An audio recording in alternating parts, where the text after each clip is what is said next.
what really happened with your host, Mike Rivero, because World War III is a really bad idea. Here is your host, Michael Rivero. Welcome to our show today. It is Wednesday, January 27th, 2021, middle of the weekday, hump day, starting on long, slow glide down to Powhatan on a Friday and another weekend. And it is really snowing here in Santa Claus, Indiana. It's just coming on down out there. So, it's getting white out there. What can I tell you? Anyway, we have a lot to talk about today. Mike is in our control room, twiddling the dials, keeping us out of trouble. And we're going to do news until we run out of news. And then we'll open up the phone lines for you to call on in and just scream whatever it is that's on your mind here. Okay, as you're probably already aware, last night, the Senate voted for a measure introduced by Rand Paul to declare the Trump impeachment trial unconstitutional. Now, it was defeated by a vote of 55-45.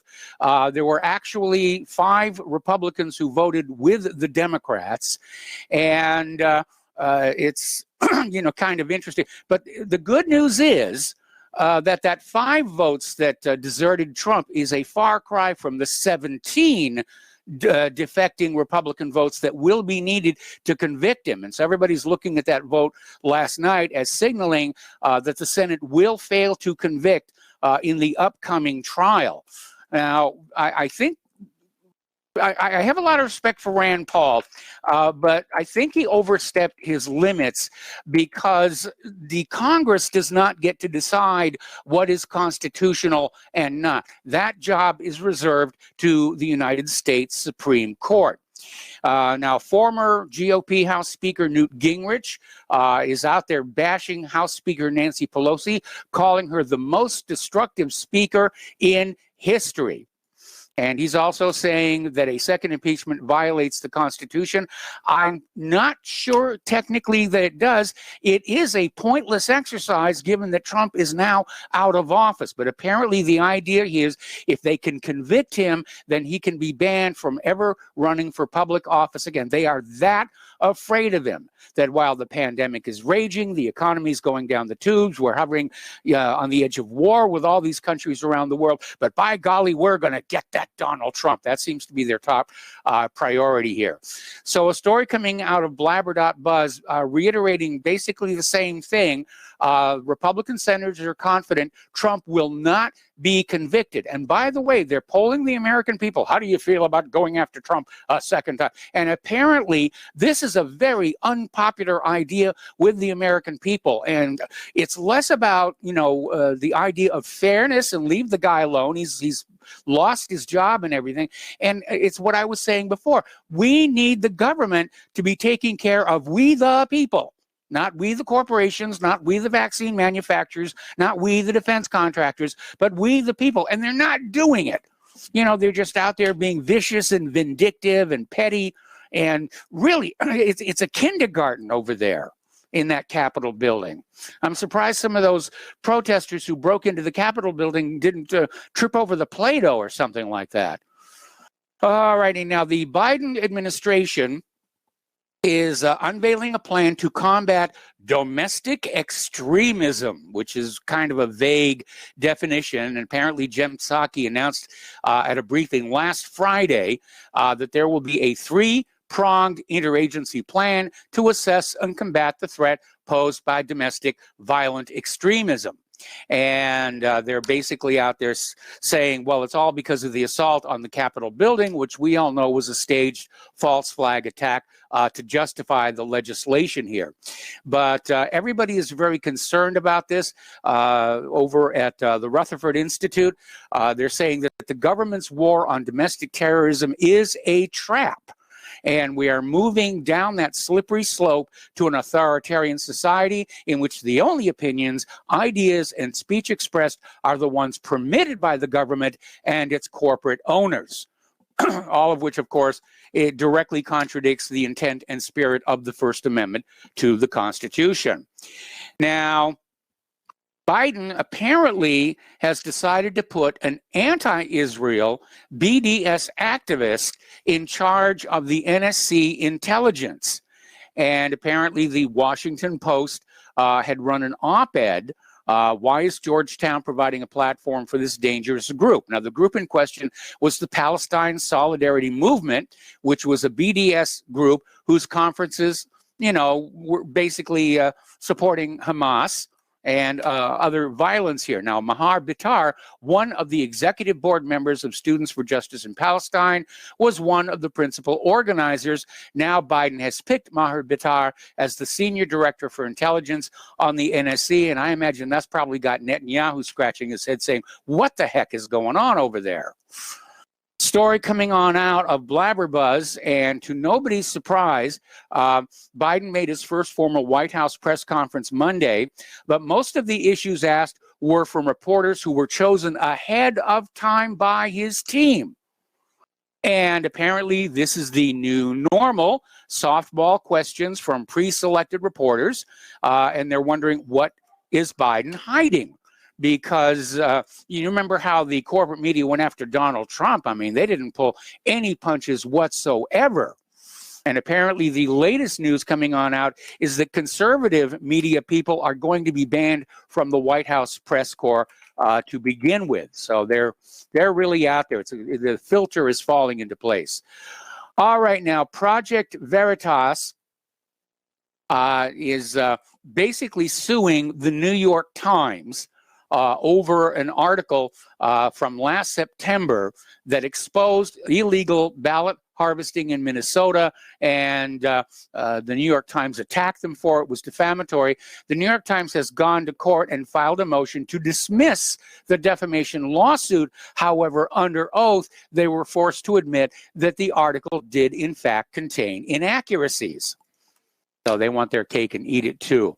Story coming on out from Blabberbuzz again. Republicans on the House Oversight Committee said any possible FBI probe into the role that Parler reportedly played in the January 6th Capitol protest should include Facebook and Twitter, calling the recent request for an FBI inquiry from committee chairwoman Carolyn Maloney evidence of the growing alliance between big tech and the Democrats. And by the way, as a side note, Parler is still coming up on their new servers. It is not yet open for business.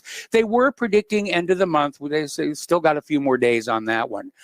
Now, we've been talking about MyPillow CEO Mike Lindell, who very obviously was a Trump supporter, and he Twitter banned his account, a permanent ban, for daring to question the honesty and fairness of the recent elections here. Now, Mike Lindell is out there saying that Twitter locked his account and then posted several phony posts posing as him before the permanent ban went into effect in order to damage him. Meanwhile, Pamela Anderson, if you're my age, you remember Pamela Anderson, former Playboy model. She's quitting social media. She says she will no longer post to Twitter, Facebook, or Instagram. And she says big tech companies are seeking control over your brain. And she is exactly right, because that's all that mind control is controlling the mind by controlling what it knows, to give you only that information that would lead you of your own free will to conclude what the government and the media want you to conclude.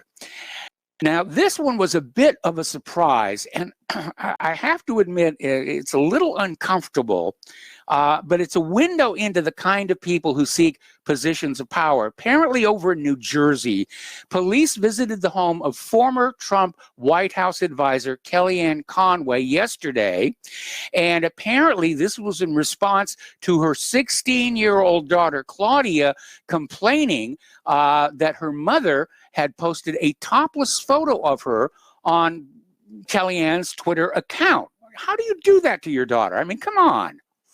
Anyway, Kellyanne Conway was contacted by CNBC about it and said, I have no comment.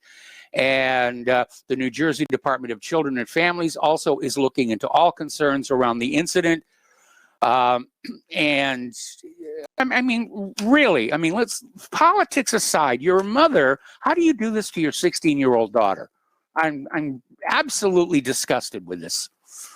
All right, Colleen Oefelein, a former agent at the Jennifer DeChiara Literary Agency, has been fired after Twitter users complained that she was using Gab and Parler.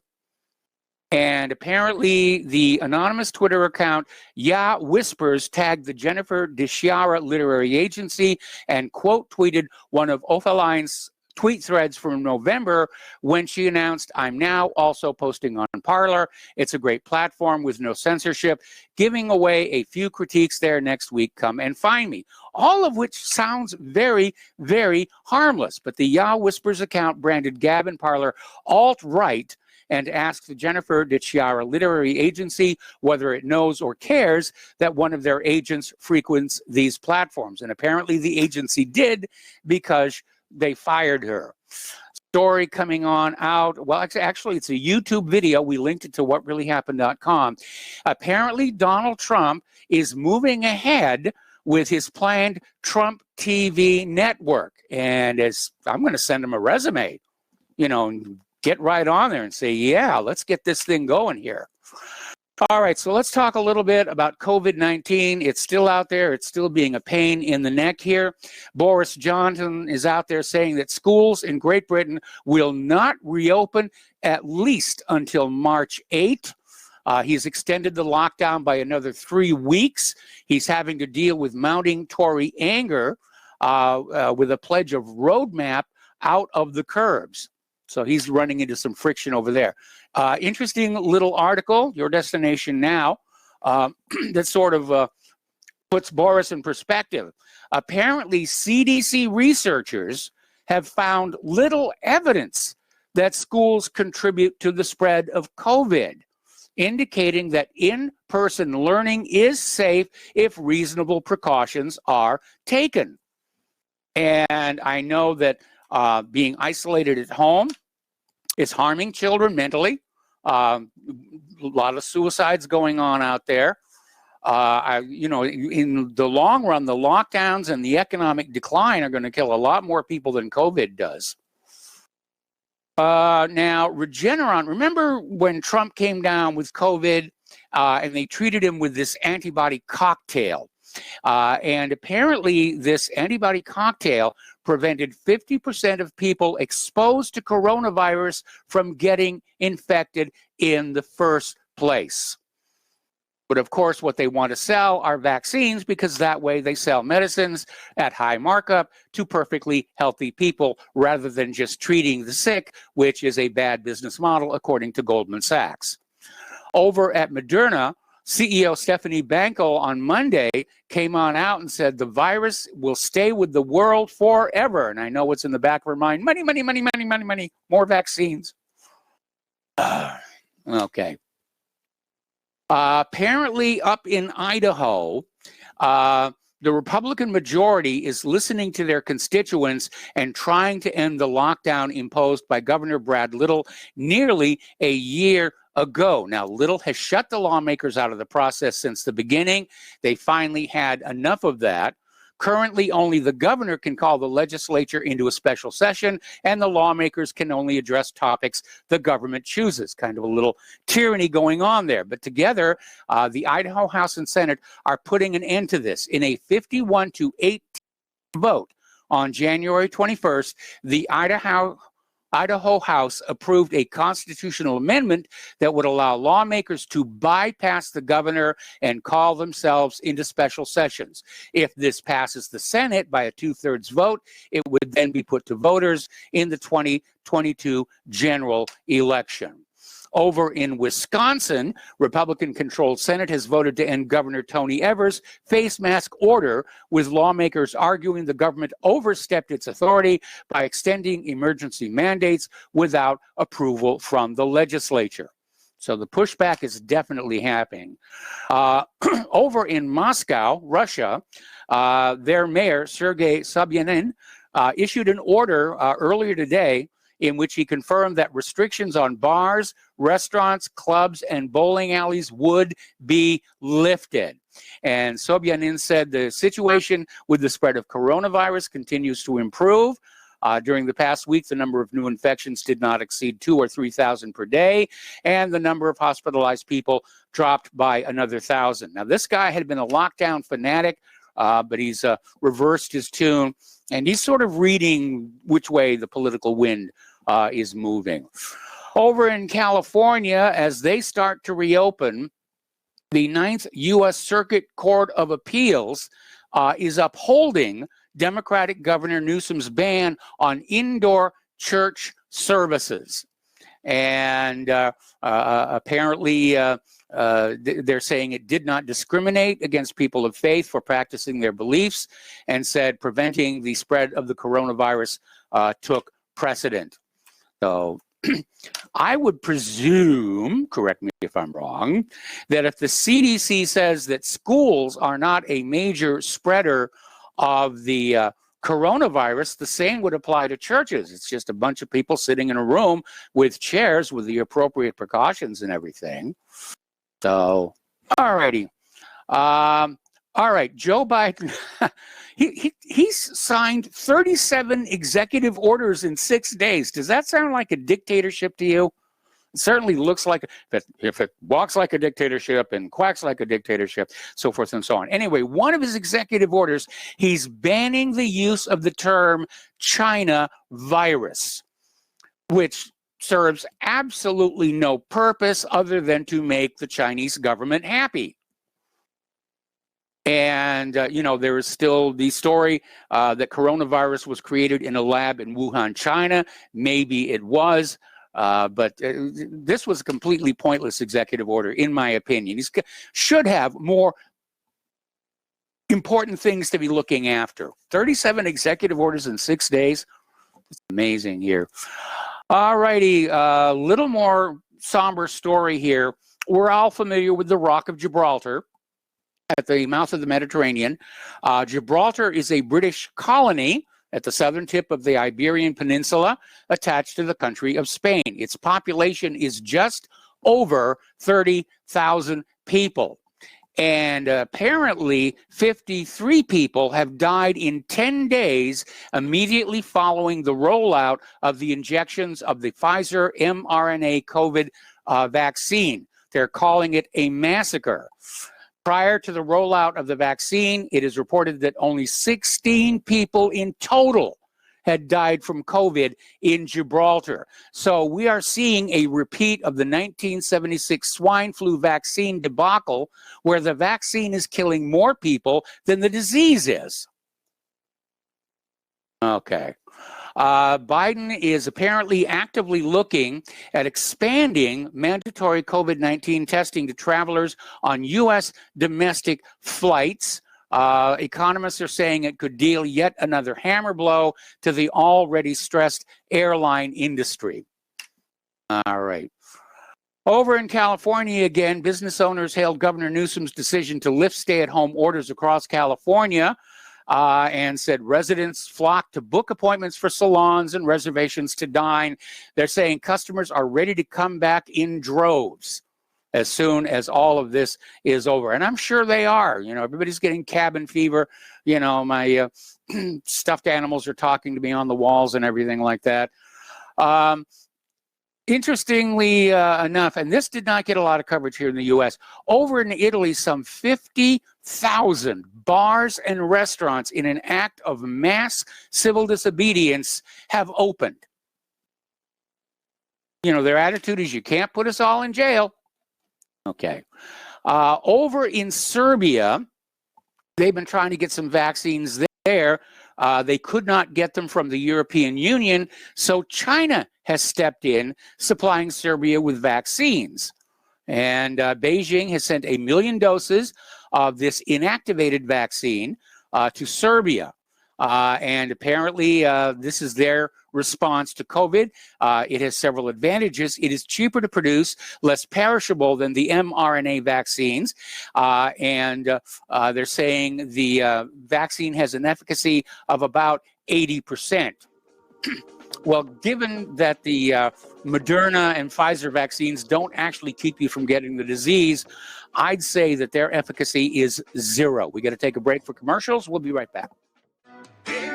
Welcome back to our show here, and for those of you watching on YouTube, you will see I am wearing the official RBN t-shirt. There it is on the pocket, and let me turn around here and give you the view of the backside where it says you can handle the truth. Oh, there it is. There we are. I'm not very good at being a runway model. What can I tell you? And right now, there's a deal going on where if you want one of these T-shirts, you need to donate $100 to Republic Broadcasting Network. And obviously, to get the T-shirt, you have to send in your donation by mail and include your return address and your T-shirt size. So, be one of the super donors and get yourself an RBN T-shirt today. Meanwhile, for everybody else, the postal address to send a contribution to Republic Broadcasting Network is Republic Broadcasting Network, 2251 Double Creek Drive, number 302, Round Rock, Texas, 78664. The phone number where you can make a credit or debit card donation is 800-724-2719, extension 3. The network thanks you. And I thank you as well. And by the way, all that contact information is available at the top of republicbroadcasting.org. Okay. Boy, the snow is still coming down out there. Getting on back to health issues, there's a story over at statnews.com, and it's talking about how there is a growing percentage of lung cancer cases turning up in people who don't smoke. Now, right now, breast cancer hits 1 out of every 8 women. And, there's a lot of nasty stuff out there. But apparently, there was this woman, 33-year-old oil trader, and it showed she had lung cancer. Mandy Pike was her name. And she said, but I never smoked, and it just seemed surreal. But the article goes on to say, right now, 12% of U.S. lung cancer patients are people who have never, ever smoked. So something else is going on out there. Turning to the international news here, missiles explode in the skies over Riyadh. The United States boasts that they are going to deploy the Iron Dome in the Gulf. Apparently, they're bringing back the ISIS monster to scare us all into submission again here. But they're saying ISIS is resurfacing in central Syria, where the terrorists have carried out over 40 attacks on various targets since the start of the year.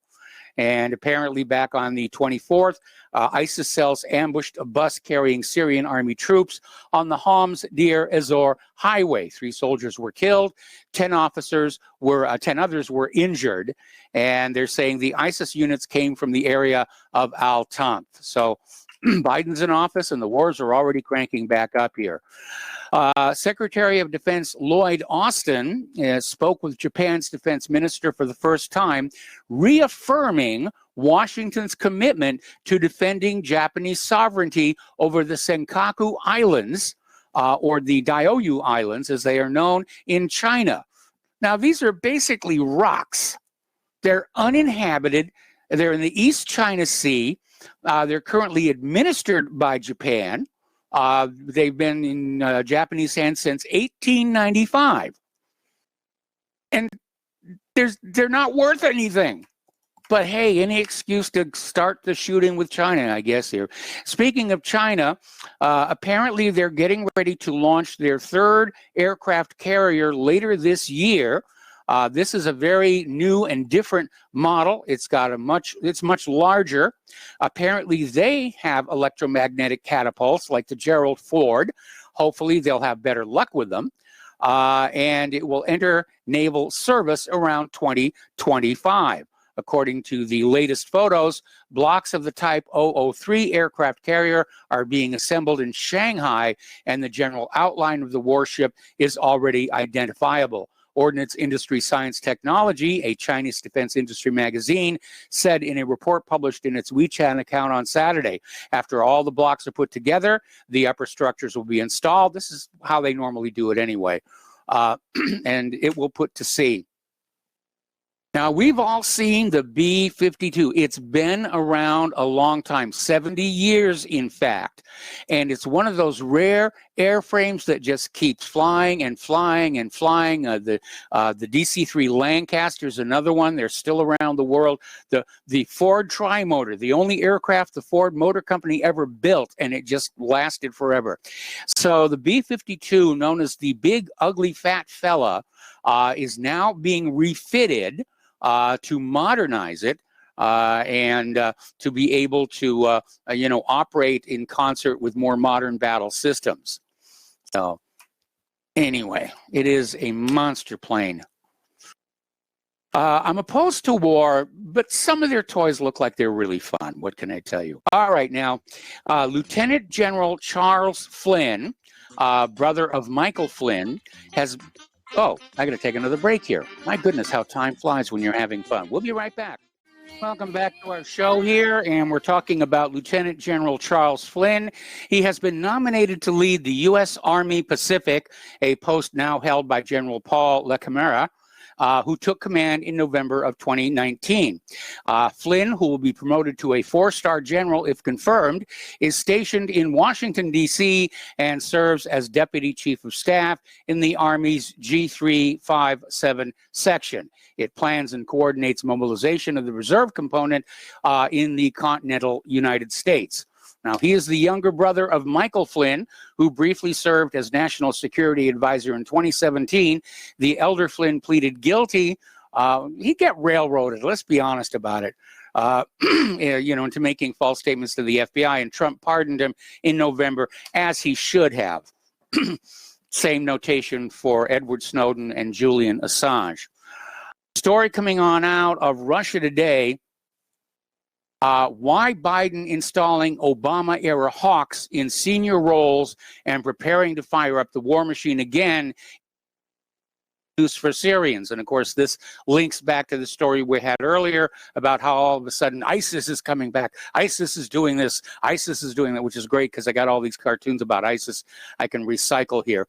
And basically, they're saying it is not a coincidence that ISIS is resurfacing.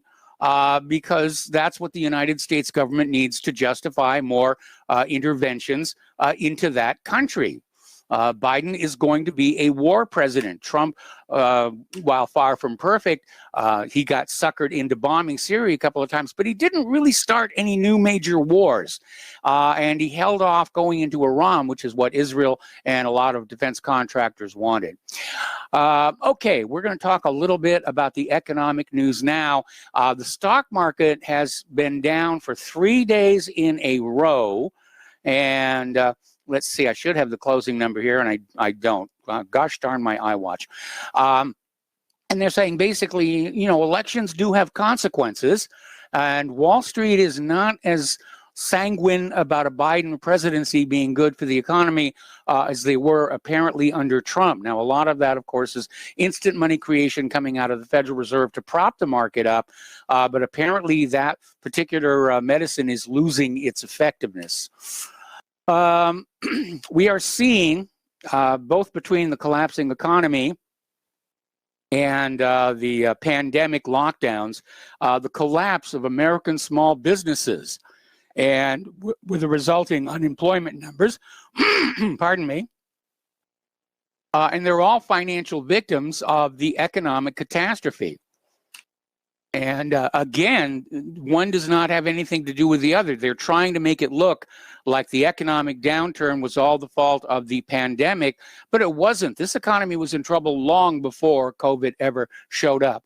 Now, speaking of the topic of politics and corruption, apparently Nancy Pelosi and her husband bought $1 million in Tesla call options just before Biden announced his Made in America initiative and his plan to make the 645,000 federal vehicle fleet all electric. Gee, I wonder who's going to get that contract. Meanwhile, Microsoft hits $40 billion in quarterly sales for the first time. So they're doing okay over there. And over in Great Britain, unemployment rises above 7%, heading toward 10%. All right, everybody's still wondering what's going on with the stimulus. We actually had a report, I think it was just about Inauguration Day, that the second round of stimulus was heading on out there. And was it going to be $1,400? Was it going to be $1,200? Was it going to be $2,000? Now we're seeing this article here, and this is from BGR.com. The Congress, Democrats, Biden may be hedging their bets one more time here, because they're saying that some of the people who got the $600 stimulus might not get the $1,400 checks. Okay?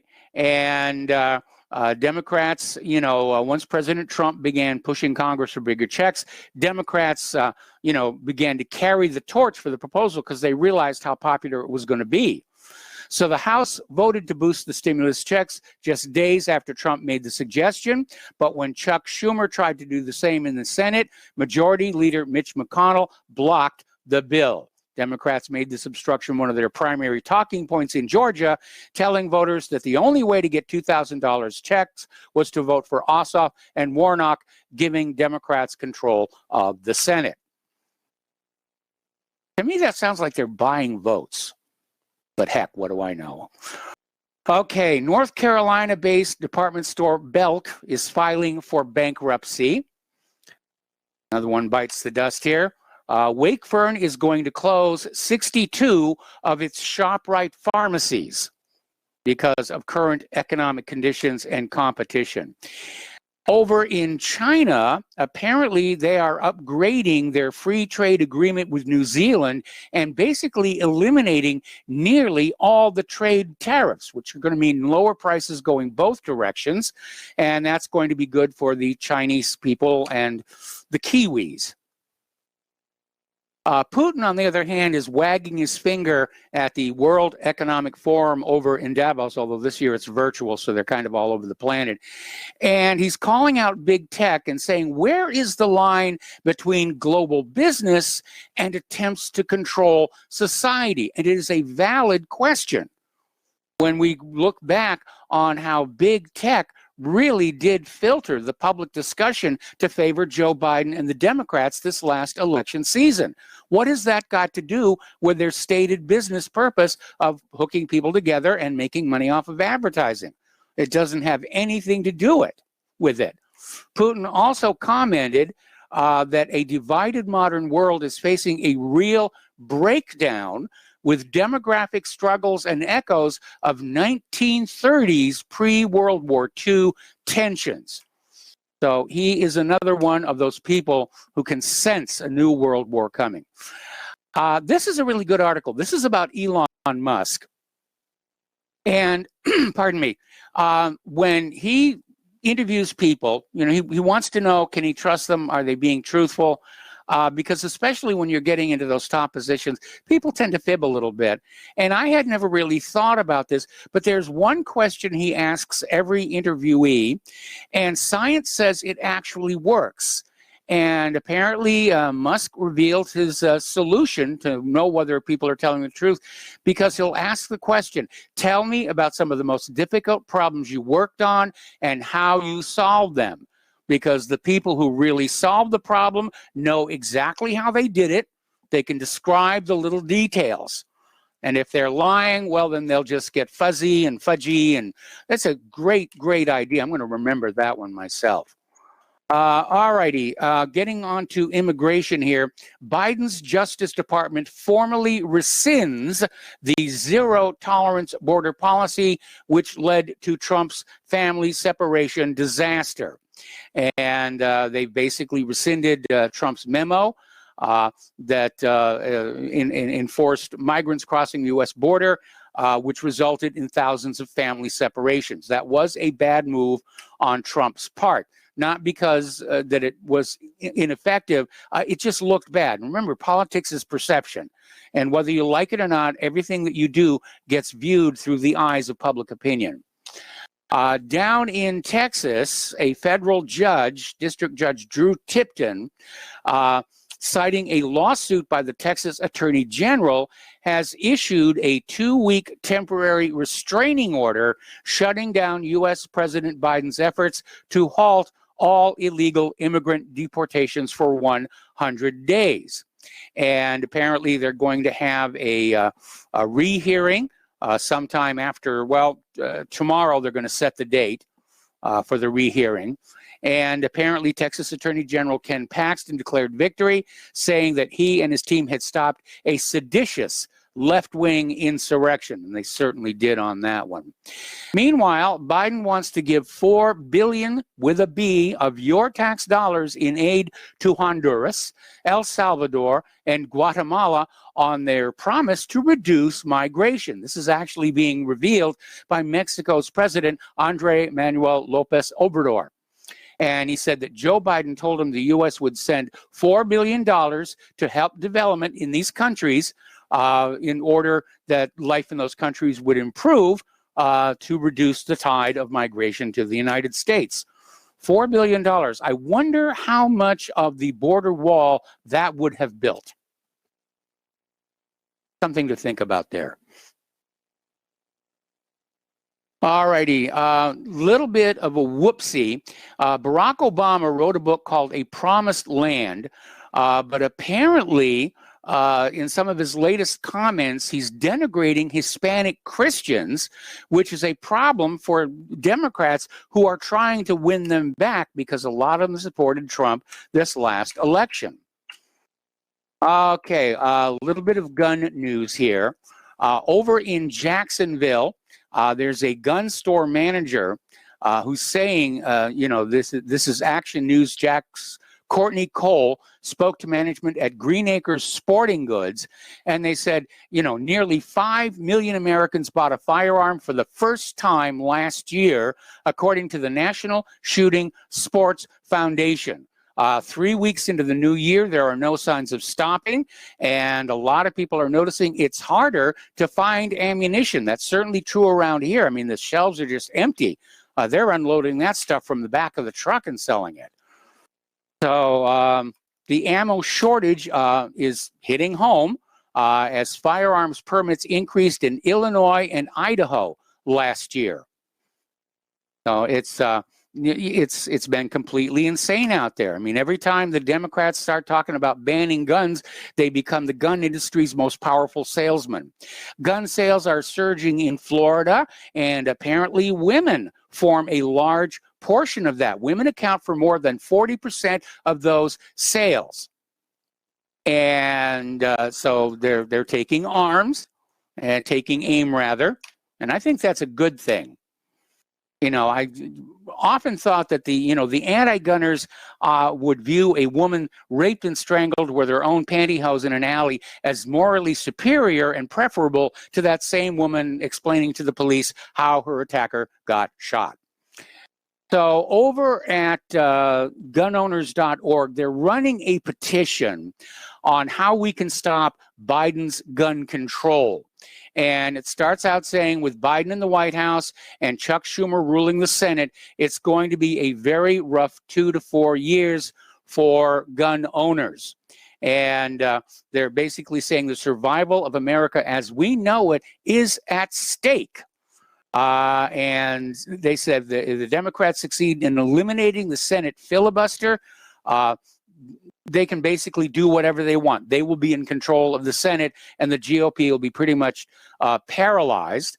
And the anti-gun Democrats are still threatening to pack the U.S. Supreme Court and load it up with anti-gun judges so that they can basically take anything to the Supreme Court, and the Supreme Court will say, well, no, that's not a violation of the Second Amendment, and yes, you can take their guns and make them use slingshots. Because after all, David slew Goliath with a slingshot, so that's all you reasonably need to protect your home.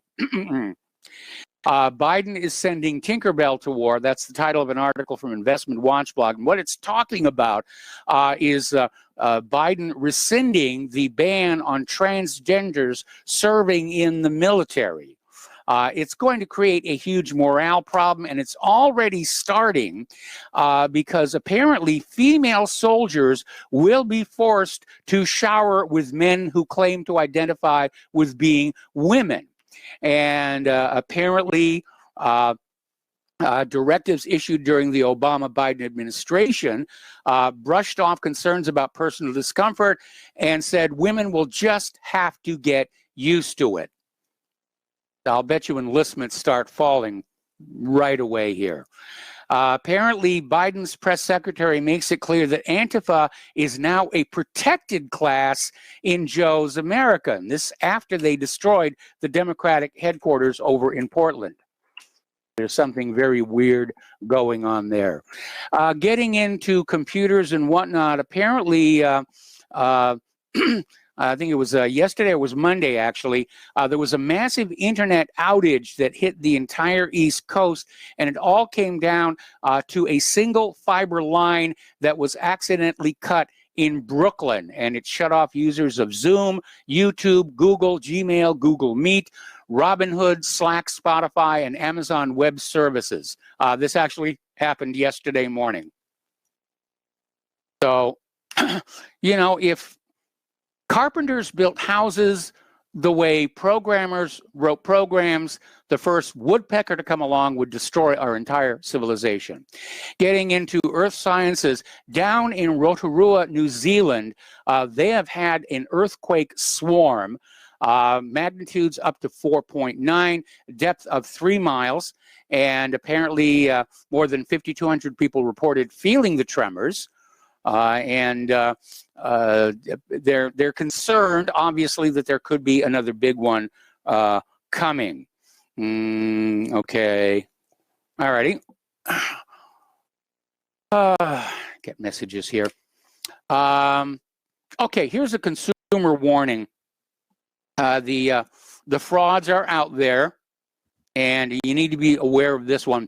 Apparently, there is a new scam where a person posing as a courier delivering an unexpected gift of wine or flowers is able to capture the gift recipient's credit card details with the use of a portable card scanning device. Now, the sad thing is you can actually buy these darn things on YouTube. And as a matter of fact, Claire got burned by one when we were still living on Oahu, just walking through the shopping mall. Guy with a backpack walked past her. Next thing we know, we're being called by the credit card company over some very strange purposes. I think it was in Minnesota. So you need to be really, really aware. I think those wallets that block radio waves are a really good idea. I don't have one. I still prefer my old-fashioned rattlesnake wallet. But we've gone the little chip route. We don't have any more credit cards that have the radios in them here. All right, according to a story over in Sputnik News, China is rapidly catching up to the United States in artificial intelligence. Okay, we got to take another break for commercials. We'll be back with more news after these few words. Welcome back to our show here, and to basically finish the story we were talking about, apparently there is a study out there saying that China is rapidly catching up to the United States in artificial intelligence, and apparently Brexit is going to hit the European Union's AI capabilities rather hard, because apparently a lot of that was being done in Britain.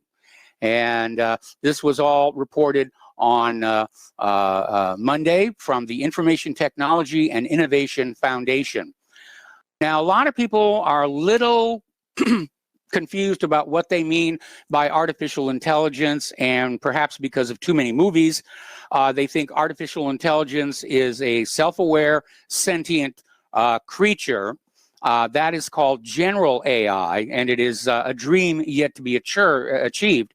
What they mean by AI today are application-specific pieces of software able to learn and grow from their experience. So certainly that's going to be part of the general AI, but not quite there yet. Meanwhile, we're getting a warning from Apple. If you have the iPhone 12, do not put it in your breast pocket if you have a pacemaker.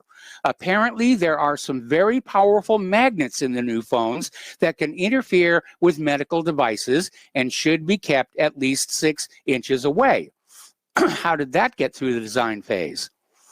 And how did they find out? That's the part that really worries me here. One of the downsides of the pandemic is that human employees are being let go, and there's a big push for automation. Now, I'm a gadget freak. I love computers, and I love machines, and I love robots, and all of that. But I realize that for society to function, people have to have jobs. That's it. And so this rush to automate everything, I see it as a very negative thing. But apparently, at 2019's Consumer Electronics Show in Las Vegas, the picnic pizza system was rolled out. And apparently, it fully automates the process of making a pizza. It can make hundreds of customized pizzas, each with different toppings, different sizes, and it's being sold basically on the idea of this is the ideal social distancing kitchen utility here. Another company over in Hong Kong, Hanson Robotics, is getting ready to launch a mass rollout of human-like robots that can compete with human workers in areas of healthcare and education. They're selling it again, the idea of keeping people safe in the age of the coronavirus. And obviously, we want to be safe from illness. But again, what happens to all the human workers being displaced by the robots? I don't want to come across as a Luddite, but I think this is a bad direction to be going. I really, really do. All righty. Just last month, Uber unloaded its self-driving unit, Advanced Technology Group. Oh, it's time for station identification. We're going to go ahead and open up the phone lines, area code 512-248-8252. We'll be right back. Welcome back to our show. Hour number 2, the phone lines are open, area code 512-248-8252. And we're going to go to Joe in California. Hello, Joe. Welcome to the show. What's on your mind today? Hello, Mike. First, just a quick thing before I get to my main point. As Tom has mentioned, Biden's state is, he's quite frail. Yes. I see an eerie resemblance to that Biden has to one Charles Montgomery Monty Burns. Do you agree? I can't agree because I'm not that familiar with Charles Monty, whatever it was. Monty Burns. He's the owner of the nuclear reactor on The Simpsons. Oh, okay, fine. I actually don't watch The Simpsons. I mean, I love the movie and everything, but I don't do a lot of entertainment. I haven't watched it for years, but all right, go ahead. He looks somewhat like him. Tom was implying or accusing me, and Tom's great. I love him, but he was implying or accusing me that I've been avoiding the issue of illegal immigration, and I haven't. In fact, I called the program years ago complaining about not only illegal immigration but legal immigration. I was very upset with Trump because Trump was at the time was touting legal immigration. Yes. I'm against all immigration at this time. I think we need a moratorium on all immigration. And I want to thank the caller yesterday for bringing up this Cloward-Piven strategy. I'd never heard of this. So thank you, whoever that was yesterday, who brought that up. But I look at this immigration issue as it's a clear and present danger to this country. So okay. I've been condemning this. I've been condemning this for years. So Tom, please, and I'm actually looking to leave California. I'm either looking at maybe perhaps to South Dakota, Texas, Florida. So that's where I'm. Well, Texas is a booming place here. Call it the Silicon Plains, if you will. I don't agree with you on the issue of legal immigration because sadly, due to failures in the American educational system, there are some people in other countries that are able to contribute to our industry and technology, and they should be allowed in, welcomed in, with open arms so that they can help move our society forward. Now, at a time when our educational system stops all of this liberal indoctrination and goes back to teaching basic science, engineering, and so forth, we can look at that issue again. But there are people out there on planet Earth this nation needs to have. But Mike, I don't have the hard numbers, but even through legal immigration since '65, you're getting third worlders. You're not getting the cream of the crop. You maybe Well, with a few exceptions, you're getting some. What I'm saying is we should be reserving those immigration slots for the cream of the crop. I don't want to bring in, the third worlders who are going to scarf off the system. Yeah. You bring the third world into your country, you bring in third world problems, as you can see in California. Yeah. Yeah. But Mike, just to take the other side, I think the U.S. Needs to acknowledge the past crimes it committed in Central America, in Latin America as a whole. I mean, we created a lot of these problems that have caused people to want to flee their country. Absolutely, going back to the Spanish-American War, going back to the coup in Guatemala. Wrongdoing. They're still telling everybody Lee Harvey Oswald shot John F. Kennedy. Their nose keeps growing and growing and growing and growing, but they'll never admit, it's governmental infallibility, like the Pope, they're never going to admit they were wrong. Right. I mean, the coup in Guatemala against Arbenz, who seemed like a decent man, and they got rid of him. The Contra War, the dirty war waged by the alumni of the School of the Americas in Honduras and in El Salvador. So there needs to be needs to be acknowledgement made for these crimes, because these people are fleeing these countries. These countries are hellholes because of these past actions by this government. So, but as far as Biden's appointment of this BDS official, that's just crumbs thrown to the base. When push comes to shove, Israel's going to get what it wants every time. I don't read much into this appointment, but last point, Mike. This is a real head scratcher. This is regarding the pardons that Trump made his last day or his last week of office. A pardon of the handler of Jeffrey Pollard. Pollard's Israeli handler. What was behind such an unpatriotic act? Well, it was, espionage and treason, and obviously Trump was pressured to issue the pardon for the guy. But the reality is that Pollard committed a really serious problem, a crime rather. He stole America's nuclear targeting secrets, and he sold them to Israel, and Israel in turn traded them to the Soviet Union for increased immigration quotas. Had we gone to nuclear war at that moment, we would have lost. Right. I mean, I have no respect for any of these people. They're all, deep state scum. But even Caspar Weinberger really came down hard on Pollard. I think Caspar Weinberger was the one official who basically was responsible for the amount of years that Pollard was sentenced to. Perhaps what was it, over 25 years. I think he probably would have served a few more years, but he was finally pardoned. But I don't know who eventually pardoned him. Was it Clinton or was it Trump? I'm a little unsure when he actually was released from prison. Well, I think his sentence was commuted. I don't know that a full pardon was issued.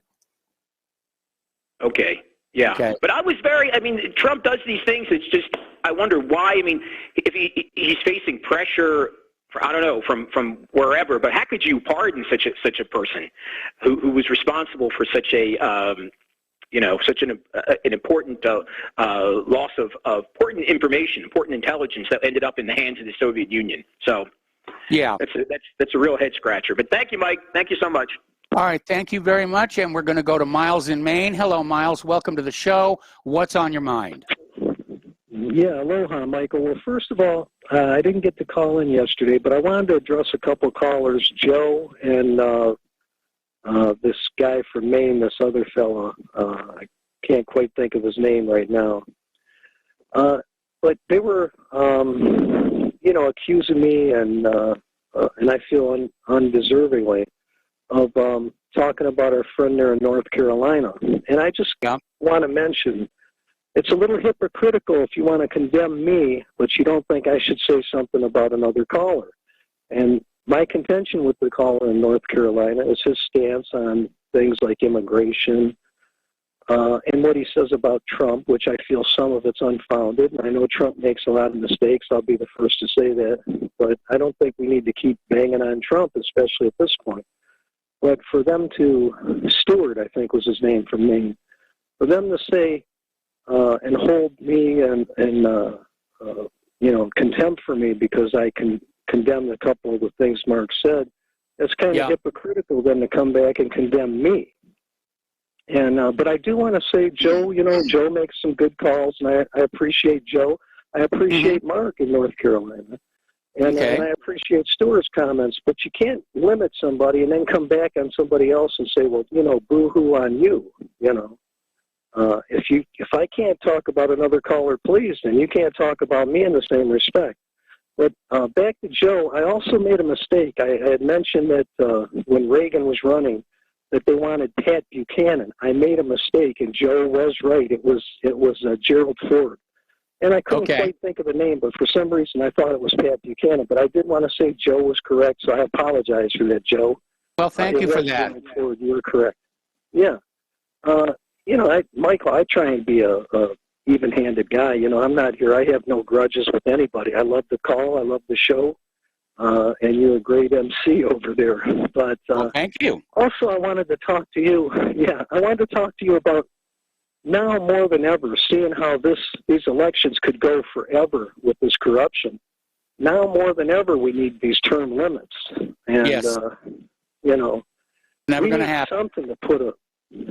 Yeah, now that's what I was going to mention to further my question. I don't think now we're ever going to see that. No, we're not. The only reason there are term limits on the president is because members of Congress wanted their turn at that Oval Office.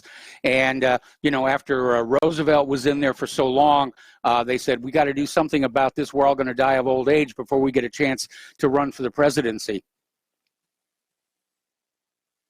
Yeah, it's a shame that that's their only motivation. Yeah, well. But, I just, at this point, especially if we can plainly show that these elections can be rigged the way we've seen. Yeah. I'm wondering if anybody's going to step up and address these issues from either party. And it just doesn't look like it because very many seem to be benefiting from this system. But yes, Michael, I want to say thank you and have a great show, and I'm going to be listening. So all right, well, thank you very much. We're going to switch over to Mark in North Carolina, and Mark, your ears must be burning. What's on your mind today? Hey, how you doing, Mike? Doing fine. Mike? Yeah. No, I don't care. He can say anything he wants. It doesn't bother me. I welcome, I welcome debate. You know what I mean? Yes. I'm not like these clowns in Congress that want to eliminate debate now, basically. No, I welcome it.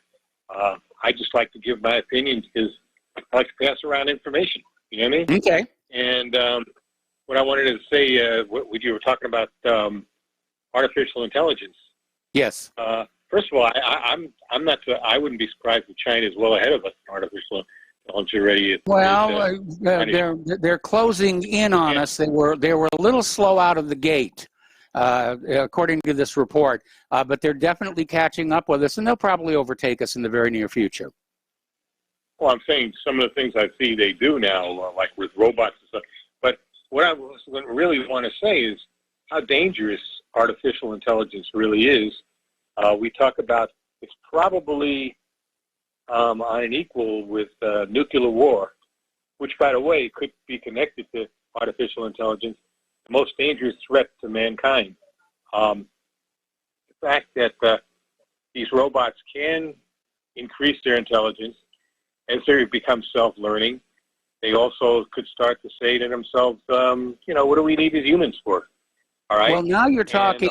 You're talking about general AI, which has not been accomplished yet. But yeah, it's entirely possible it could happen in the near future, and one will hope that appropriate safeguards will be put in place. In fact, if you think about it, let's see. A guy by the name of William Gibson, science fiction writer, wrote a book called Neuromancer. It's a very good book. They tried to make it into a movie, but apparently Gibson was difficult to work with, so the story goes. But it's certainly a worthy read, and they address a lot of these very concerns about general AIs. Well, I watched yesterday, I was watching the Terminator 2 again. Yes. I'm fascinated by the Terminator because to me, that's almost like an outline, a roadmap to where we may be headed. And Yes. Terminator 2 is probably the most important one. It's the the sequel to the original Terminator, Yes. where it showed how the world gets destroyed and the robots take over. And again, smart artificial intelligence. This was made in 1994, by the way. Yes, I know. It was supposed to take place in 1997. So that somehow that the Skynet, which was the program, would Yes. take over completely and launch missiles at Russia, okay? Mm-hmm. And Russia, being obviously Russia has the most, together with the United States, has the most amount of nuclear weapons, would fire back their missiles, and that would be it. The robots would take over, okay? Yes. It's not, that concept is not, out of there, because we are relying more and more on computers with our defense systems, including our nuclear systems. Yes. And so is Russia, and so is China. So when you look at the tensions today, that possibility seems greater and greater that something like this could happen. Yeah, there's no question about it. I mean, computer systems or calculator systems have been plugged into the weapons of mass destruction for a very long time. You've probably seen the Matthew Broderick movie, War Games. That was actually based on a real incident. Now, it didn't involve a kid hacking in from the outside, but it did take place at the Cheyenne Mountain, where somebody fed a simulation training tape into the system, but didn't tell, the word did not reach the controllers on the floor. They thought it was a real attack, and they came dangerously close to launching. And that movie was in the 1980s. Yes. We didn't know a lot about computers the way we do today, okay? We didn't have anything close to artificial intelligence the way we have today. So that is so dangerous, Mike. It's and another thing is the possibility of using robots to take over the police and the military is becoming more and more possible. And this is one of the reasons why I think that what they're doing, they're trying to they're attacking both the military and the police now, saying, oh, they're filled with right-wing, racist, white supremacists and all that. Mm-hmm. So eventually they could get, they could bring in their robots. I don't know how advanced they are in that, but it wouldn't surprise me when I look at the Boston Dynamics and some of those robots there. Now, some of those. I love the video of the dancing robots here, which is not what they're built to do. They've reached the point where they can walk around and remind you that you have to be wearing a mask. I don't think our human police officers need worry about replacement just yet. But there was actually a TV series put out by Paramount years ago called Super Cop. They actually stole the idea from Harlan Ellison, who successfully sued them based on a story he wrote called Brillo, where a human cop was paired with a robot cop. So they were dealing with these ideas a long time ago. You've also got Chappie, the movie Chappie that came out a few years ago. Yes. And I think that took place in South Africa, where you had an army of robots policing the city. So, I mean, this is not that far-fetched. And if it does come to pass, I always say, if they crack down with civilian police, they try. Those civilian police, and I include the federal police, would be overwhelmed. They'd be destroyed by Americans, because there's so many armed Americans and all that. But if they stick the robots on us, now I don't know. Because these things are, just like they showed at the Terminator, the special alloy and all that. And those things that I saw in Boston Dynamics, that reminded me of some of those robots they showed in in other words, the Terminator has a human-like exterior, but inside it's, special metal alloy. Yeah. Yeah, for metal frame that is almost impossible to destroy. So this is not, what do we do then? Okay? And I do believe that they're looking to do that. I mean, even they were making, I think somebody were making a remark. Yeah, the guy he was talking about running for president, he used to play baseball. I think he was a roidhead. That's why he was kicked out of baseball. Canseco, yeah. Canseco, Yeah. he was even after the George Floyd incident. He even tweeted, Canseco tweeted that, maybe we should replace the human cops and robots, you know? So, I mean, this is not far-fetched. And, of course, the danger, too, is that they could replace the military with robots. And I think both Russia and China are working on that, too. It's going to be easier to replace the military with robots because they have a single task, which is to put large holes into stuff on the other side of the battlefield. Being a police officer is quite a bit more complex because you're dealing with a population that you are supposed to be, at least in theory, caring about. So we're already seeing the rise of military robots, self-driving trucks, and so forth. But a robot police officer, like I said, they've reached the level of nagging you for not wearing a face mask, but they've got a long, long way to go. Mike, you look at some of these governors who are acting like little Napoleons and Hitlers, right? With the silly COVID now, okay? Yes. Basically a cold, with this cold virus. Okay, going Mark, right? I got to put you on hold. I got to put you on hold. We're going to take a break for commercials, and we'll be right back.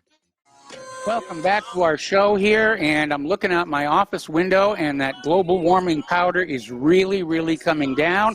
I'm going to have to get some pictures and videos of it to share with you all tomorrow. I know it's worse in Georgia, and Tallahassee got hit by a tornado and everything, but this is really very intense here for Santa Claus. Anyway, we're talking with Mark in North Carolina. We're talking about robots. We know that robots are already making great strides in the military. I question the availability of a practical police officer robot in the near future. Mark obviously disagrees with me. So, Mark, take it away. So Mike, you just mentioned the magic word, practical. Yes. See, when you look at these little Napoleons and Hitlers, the way they're conducting just this COVID nonsense, okay, and the kind of stupidity they're pushing on us, okay. Yes.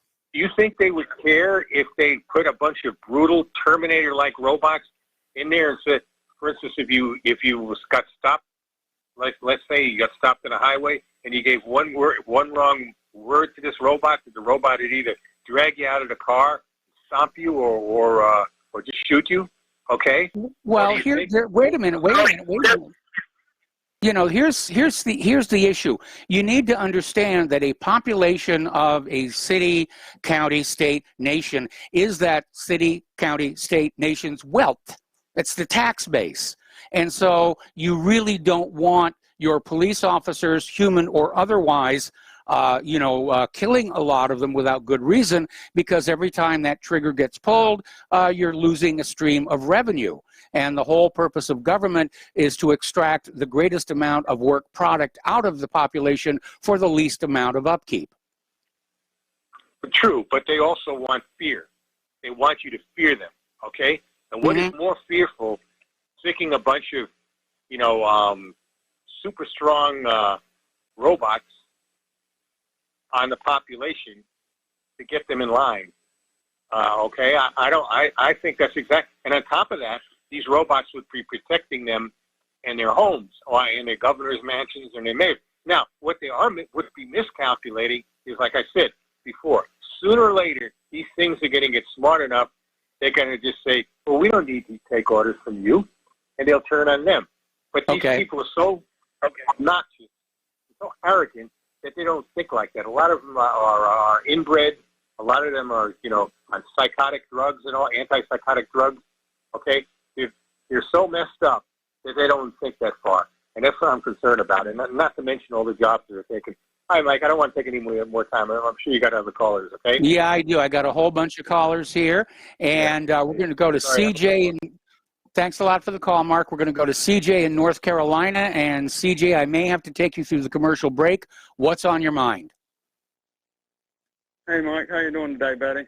I'm doing fine here, sitting in my nice warm home here while Al Gore's dandruff is piling up outside. Yeah, I think here in North Carolina we're supposed to get a couple inches tonight. Yeah. But don't look like really anything's like right coming right now, so I guess it'll be later tonight. But Okay. piggybacking on what you and Mark were talking about, is I think one, you know, the alloys, like we were talking about, the alloys are expensive to make these robots really tough. Yes. And durable. And I don't see them, the only way I would see them being able to progress on that line is if they got rid of the guns. Because if a robot comes up and says, hey, you're going downtown, well, you know, somebody just pulls out the gun and shoots the robot and bye-bye, right? Yeah, I imagine the Barrett 50 would probably make short work of those Boston Dynamic robots. I mean, I'm not encouraging that. I think those robots are actually kind of cool. We just understand what they're really being built for, and it's not dancing. Right. It's sort of another techie issue here is I don't know if you've seen anything. I did a video on this about, I don't know, 8 months ago about how they're going to have cameraless video. Have you heard anything about that? No, I haven't heard anything about that. And, you know, I can imagine a lot of ways to scan an image without having a camera. In fact, we used one on Viking. I'm not exactly sure where they're going with that. I'll have to do a web search on that. Yeah. Well, there's a company in China that came out when I did the research, because I'd been researching it, and here's how they do it. They have the Wi-Fi. Now with the 5G, they can do it more accurately, but if you got the 5G bouncing waves around everything, you know, it makes outlines of everything in your house. You know, it can get the exact dimensions of your fridge and bring it up in the computer catalog and say, oh, you got a GE refrigerator model, something, another. Okay, I understand where you're going with this, yes. And they can actually, off of this, make real-time video of any angle in your house, whether you're using a bathroom, having sex, anything. They don't need a camera. These waves can provide, they can be able to just take a picture of you and make CJ, a model of you. And CJ, I got to put you on hold. Got to put you on hold. We'll be right back. Okay. Welcome back to our show here, and we're talking with CJ in North Carolina. And CJ, if you could just sort of finish up where you were when we went to commercial break. Okay. Well, another thing about that technology is they're saying later on that these 5G waves and everything bouncing around, you know, everything has its own frequency, even colors. So they will be able to tell what the colors of things are with these wireless, you know, video cameras. And also, I have a problem with that one, knowing how waves and colors operate on that whole thing. Anyway, CJ, we're getting short on time, and I got a bunch of callers, so thank you for the information. I imagine the view through this 5G scanning system won't be photorealistic. It won't look like the real world. It's like using a night vision scope. Yes, you're seeing the deer out there, you know, feeding, but you know, it's obviously distorted in terms of color space. Thank you for the call. We're going to switch over to Steve Elkins. Hello, Steve. Welcome to the show. And I understand you have some interesting anecdotes about the COVID vaccine to share with us. Yeah, I do. Wife just came home, and I guess there's more symptoms, more adverse reactions and problems with the second vaccine than the first, but the first, they definitely don't feel very good for a couple of days. I've got an elderly neighbor I wish I'd talked to that's got Parkinson's, and he took it. I wish I'd talked to him before that, but I just met him about a week and a half ago.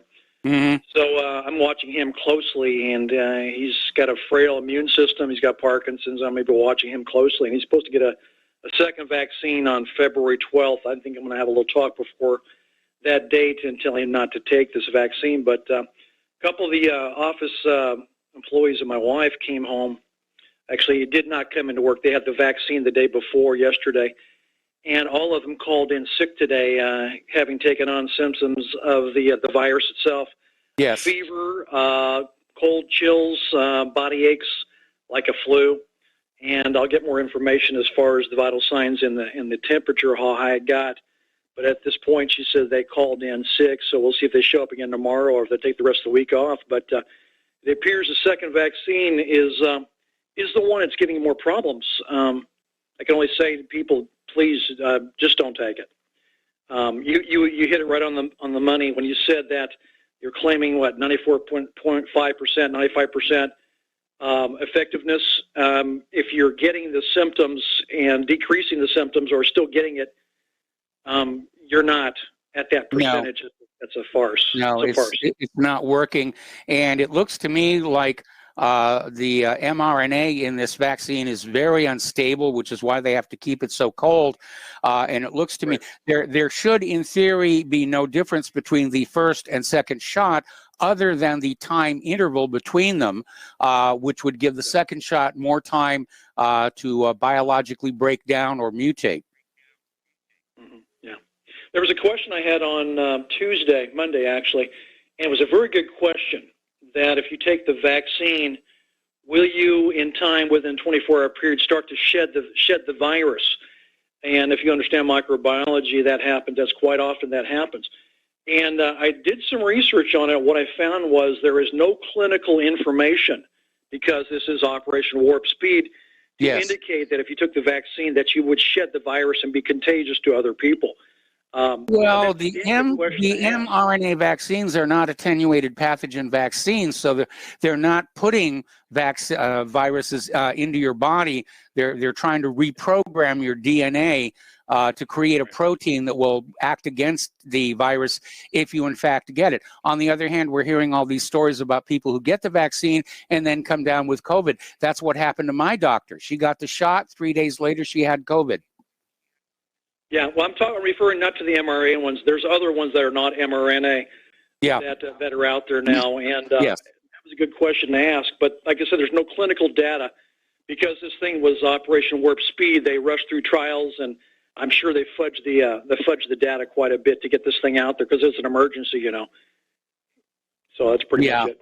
So if I find out more information, I'll give a call in on the other symptoms and data on that. All right. Well, thanks an awful lot for that update here. And we're going to switch to Layla in Canada. Hello, Layla. Welcome to the show. What's on your mind?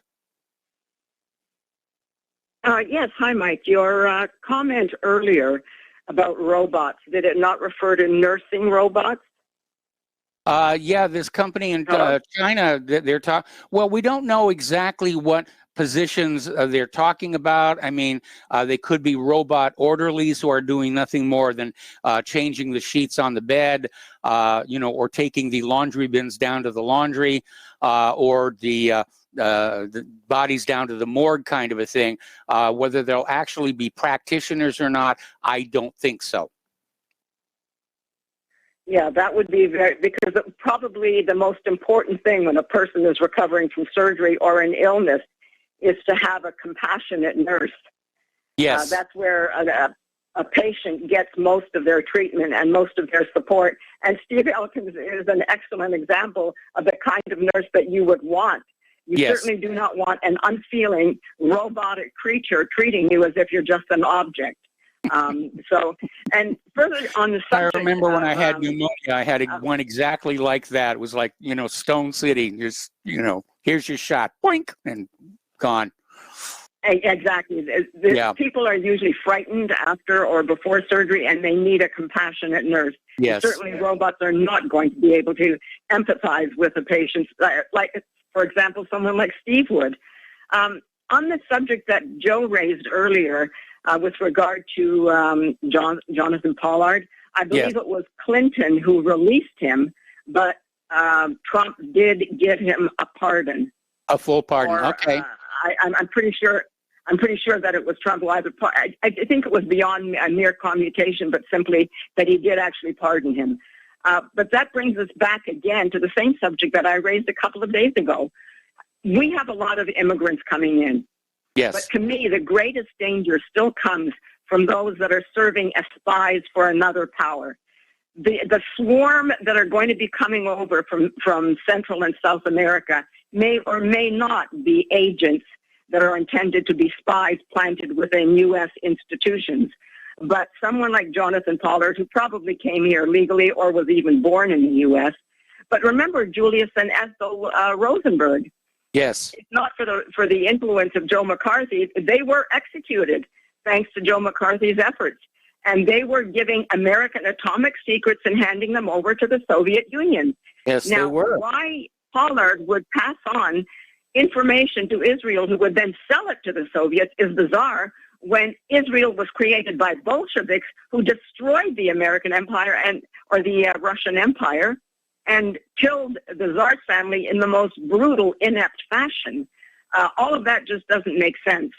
But anyway, it's when we talk about immigrants, I know I said yesterday that I thought if we cannot stop them from coming over during the Biden administration, what are we going to do with them once they're here? We can't That's a big question. We dehumanize ourselves by just killing them. So we have to try and win them over.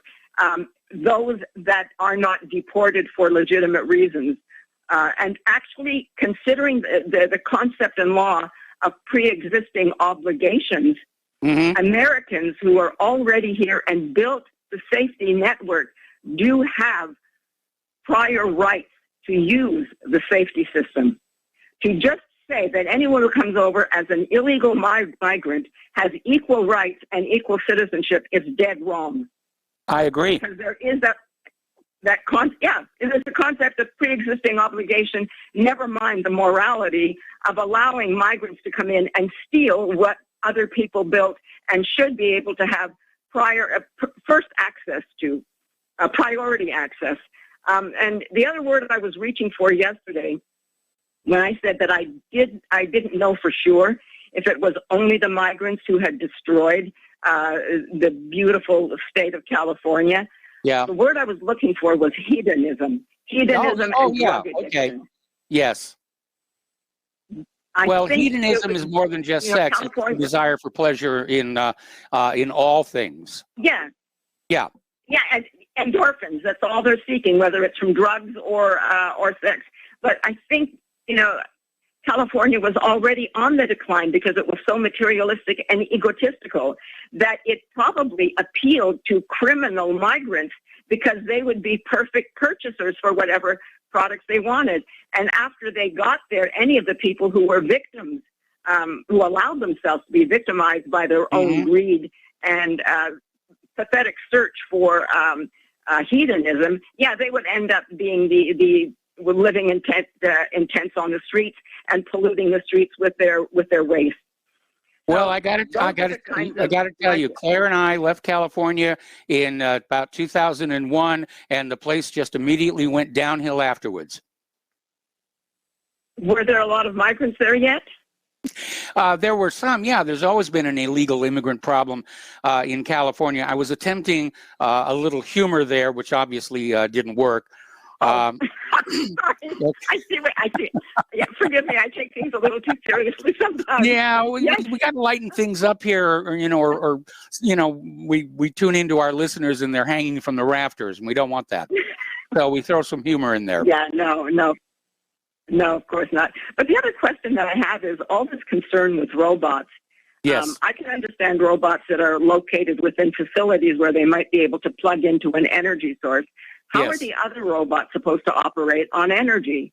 Is that the purpose of the vaccines, to kill off some of the older, useless people, and then possibly salvage from them something that might be used because human beings generate our own energy? Are they trying to salvage from them something that might be usable? And you have to eat food every day, and to supply that energy. You've been watching too many Matrix movies. I personally think at the point. No. Okay. The energy is produced. Yeah, no, we have to eat, of course, but I mean, food is turned through the Krebs cycle, but all of that happens within the mitochondrion. Yes. Everybody has mitochondrion in every cell, and that is where the energy is created. So the thing is that human beings generate our own energy. So if you can turn humans into robots without losing their ability to generate their own energy, then you've got the ideal robotic human. And maybe that's the purpose that would be of some called of a the vaccines. cyborg. That would be a cyborg. Yeah, or as some people call them, biobots, biological robots. I mean, the thing is that we have to get I think we're a little, maybe we're not too far away from creating hybrid human robots. It's hard to say. Well, but anyway, who knows what DARPA's up to these days? Joe. Yeah, it's hard to know what anybody is up to, but a comment to Joe. Thank you for the compliment. I didn't hear it yesterday. I came into the show late, but I think a lucky lady someday will get a serious proposal from you. But anyway, thanks, Mike. I enjoyed the conversation. Well, thank you for the phone call. Thank you for the insights, and we'll talk to you again soon. We're going to switch over to Marco in Alabama. Hello, Marco. Welcome to the show. What's on your mind? All right. First off, I guess, I was hoping with the Trump administration that we would get a serious, concise, intelligent conversation about immigration. Because the longest time, most Americans don't understand in all of this hoopla of, you're a bigot, dude, if you protect our southern border. You're a bigot, dude, if you're trying to protect generational Americans' rights and things like that. Is that first and foremost, since 1965, everybody look this up. Congress held a open debate, regarding the multicultural lottery system. And the Congress asked Senator Edward Kennedy if immigration, if we continue down this path where we take, people, dude, from other countries and all that stuff into our country, would it change the demographic and cultural makeup of this country? He said no. And you guys can look this up on YouTube. I can't really keyword it or anything like that, dude. But, there was discussion. There was a debate, held before they passed the multicultural lottery system, as to what the consequences were. And the Democrats said, no, there is no consequences whatsoever. And look where we are today. Yes. I mean, basically, I honestly was hoping, from a Trump administration that we would be able to come to the table and the protectionism would bring us to a point, dude, where we would discuss, dude, cultural protections in our country, that other countries have, but we do not have. When my wife was in the Army, I would go and visit her in Japan, and I could only stay for a year. I was what they call a dependent, where you would live on base with them and things like that. Every time, once a year, I would have to go back home and then reapply and wait 3 months, dude, and then come and see my wife, dude, who's stationed in Japan, dude, who cannot come home. Yes. I applied for Japanese citizenship at one point in time, because I was sitting there thinking, that my wife was going to be here for more than 10 years. And I was denied citizenship because I had nothing to offer the Japanese economy. Yes. And I honestly believe, dude, that this is a protection that we need to have here in America.